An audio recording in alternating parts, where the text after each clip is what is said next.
Hey YouTubers, it's me, Lonnie Clark, Nuts for Art, Beyond Extinction Love. We're going to do, I think it's the final chapter of this book, Black Like Me, John Howard Griffin. I'm pretty sure it's going to be the last chapter. We're on the bottom of page 188, and I'm going to read to you the last sentence. The last little paragraph. It took men of great mental toughness to begin to ask if the dream had not carried in its wake certain weaknesses for the Black American. When this painful line of thought was opened up, it became apparent that at least some of that dream had kept Black men weak. For example, if a Black man set up a business, he might very well hear his Black potential clients say, "After all the struggle for integration, I'm not going to self-segregate," and refuse to patronize his business. Also, it was generally believed, though the belief was fading, that most good whites lived in the North and most bad whites lived in the South. Certainly, many northern cities deplored what was going on in the South. But when Martin Luther King, who had been so praised in the North for the work that he did in the South, came to work in the cities of the North, the very officials who praised him sometimes led opposition to his work locally. This revealed to Black people that there was no basic difference between the attitudes in the North and the South. The white imposed separation had always existed in both areas. Dr. King's trips into the North showed that even the friendliest cities, that there will always rise up out of the local community sufficient opposition to prevent bridging this separation. It became bitterly apparent that this separation was going to go on existing into the foreseeable future. Unfortunately, What then? Black leaders and thinkers began to stand back and review the situation. Their conclusions were harsh. Their old dream and the constant hope for one solution, that of an integrated society, had not worked and had little chance of working now. Black people were jammed into their ghettos and were going to have to stay there. All the apparent progress had not changed the problems of Black people living in the ghettos of this land. Black men were still not able to function as men, as leaders of their households, of self-determining and self-respecting human individuals. What were the possible alternatives to these exhausting and violent cycles of hope built up and then dashed through the moods of the white society? Black leaders pondered. They must find the genius to turn a seemingly hopeless situation into an advantageous one. The first step was to accept the realities of the situation and act on them, rather than on some nebulous dream of the future where all men would come to the realization that racial justice was for the good of all society and not just for the good of the oppressed. Once viewed from this perspective, some startling facts became clear. Black thinkers, discarding the old dream, began to expose the weaknesses that had been built into the system. The first of these weaknesses was called fragmented individualism by the philosophers. As soon as it was defined, it was understood by Black men and recognized. What fragmented individualism really meant was what happened to a Black man who tried to make it in this society. In order to succeed, he had to become an imitation of white man. Dress white, talk white, think white, express the values of the middle-class white culture, at least when he was in the presence of white men. Implied in all this was the hiding, the denial of his selfhood, his negritude, his culture, as though they were somehow shameful. If he succeeded, he was an alienated, marginal man, alienated from the strength of his culture and from fellow Black men, and never able, of course, to become that imitation of white man because he bore the pigment that made the white man view him as intrinsically other. The instant the term fragmented individualism was understood, it was completely understood by Black men who had lived it all in all of its nuances. As soon as it was understood, Black men could do something positive to counter it. The brother and sister concept swept in. Black people deliberately stopped trying to imitate white men in dress, speech, and etiquette. Black men reversed the weaknesses of fragmented individualism by studying Black history, developing Black pride, and even using words like Black, which had been oppressive before, hammering them home until they stood for the symbol of the new Black and became beautiful.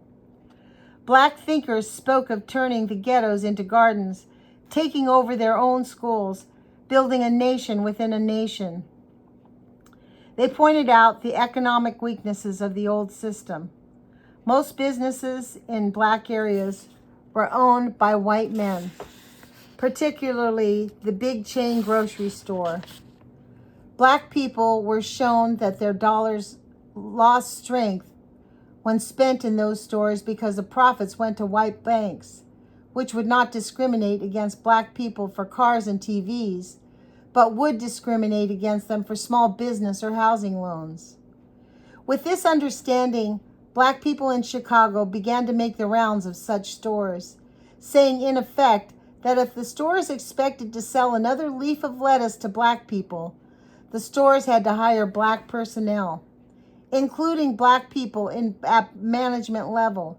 And furthermore, they had to bank the proceeds of that particular ghetto operation in Black banks, which could not discriminate against Black people in loans. The stores had to comply, and this was so successful in Chicago that the techniques spread across the country. At more personal levels, it began to be understood, and was then quickly understood, that Black society must work to salvage the Black male child. As always before, there had been a concern for the Black girl child. It was now pointed out that the Black male child, even in a Black school using white textbooks, could early come to the conclusion that all the heroes in history were white men. Furthermore, with the exception of nationally known Black civil rights leaders like Martin Luther King, Roy Wilkins, James Farmer, and others, the Black male child frequently saw Black male adults as ineffectual and defeated. The old picture of the white man leading the Black man by the hand towards the solution of his problems again gave the Black male child a view of the Black male adult as something not worth becoming, and killed his spirit and his will to become an adult problem-solving individual. This perception swept through the nation. Black parents began to demand change in textbooks and to demand that Black people be visibly involved in the solutions to all problems that concerned them. A few white men who had worked long and hard in civil rights saw the immense importance of this new perception. Men like Saul Alinsky and Father Gropey and others, who were regarded as heroes of the civil rights movement, began to fade from public view, although continuing to work privately. They felt, as many Blacks now felt, that for the sake of the Black male child, Black men should be seen as the problem solvers and leaders, and that whites should stay out of the spotlight.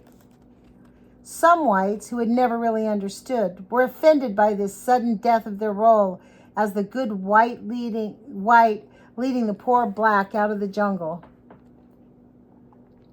Many of these were among the saddest people of our time, good-hearted whites who had dedicated themselves to helping Black people become imitation whites, to bringing them up to our level, without ever realizing what a deep insult this attitude can be. White perception of these rapid changes in Black concepts lagged. Whites in general could not keep up with the progress of Black thinking. It was fascinating and tragic to see so many whites who had given long years to civil rights work suddenly, I'm going to read that again. It was fascinating and tragic to see so many whites who had given long years to civil rights work suddenly excluded from the thinking of black men. Black students were particularly aware that they had to give the black child the view of black men standing on their own, and to erase all hints of the old view of being led by whites. College students formed black student unions and excluded white students. Few white students understood. White college students, after all, had been one of the greatest bulwarks in the battle for racial justice, and many had dedicated themselves heroically to this cause. But part of that incipient racism had always led whites to assume the leadership positions and perpetuated the view that whites, rather than blacks, were the heroes of the movement. Really sincere and informed whites were thanked for what they had done and advised to go and work in their own communities, to combat the racism where they could ultimately be as oppressive to non-racist whites as to blacks. Some did this and did continue to do it, though it is perhaps more onerous than working with the blacks. The same principle held back black universities. Excuse me. The same principle held in black universities where students demanded more and more black teachers. White professors who had virtually dedicated their lives and their academic careers as historians, anthropologists, sociologists to the problems of racism and its cures, thinking they did this for the good of the oppressed victims of racism, and often suffering social and academic insults as a result, were asked to leave the schools in favor of black teachers. Some of them turned very bitter.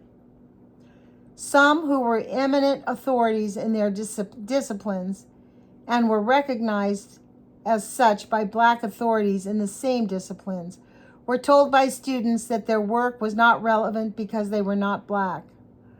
To have one's life work dismissed in such a frivolous manner by people who had never yet studied it was a severe insult.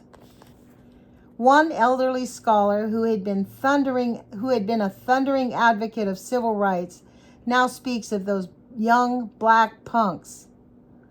Another sociologist, still involved in the study of discrimination in medicine and medical schools, recently told a professor at a college medical school who were proud of the achievement of black medical students there, "Well, I hope when you get sick, you can call one of them."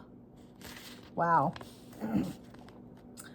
Such men, deeply offended to be excluded from participation with black men in the solutions of the problems of racism, sometimes begin to look for symptoms of inferiority as a means of self-defense. We are seeing a recrudescence of these contentions by scientists, even to the recent suggestion that men with lower IQs, by white-oriented tests, were paid to have vasectomies, $1,000 for each point lower than 100, so that the man with an IQ of 90 would get $10,000 to have himself sterilized. This has been viewed as another example of genocidal thinking. All of this is part of the current scene. Some people call it polarization, and many of us, white and black, still remember the days of the early and mid-60s when we were all working together, singing, "We shall overcome," and thinking that success was just around the corner. But now, though we can still bungle into fratricide, there was really more hope than in the past. In the past, hope was based on the moods of the majority, a fragile and slippery basis. That is gone now, and a realism, harsh and full of contradictions, has replaced it as something more solid on which to build, a basis which says that black people will continue to move towards full functioning and self-determining people. And this is irreversible. Polarization, separation, no one has wanted this, white or black. It has come because the things we dreamt of old did not materialize.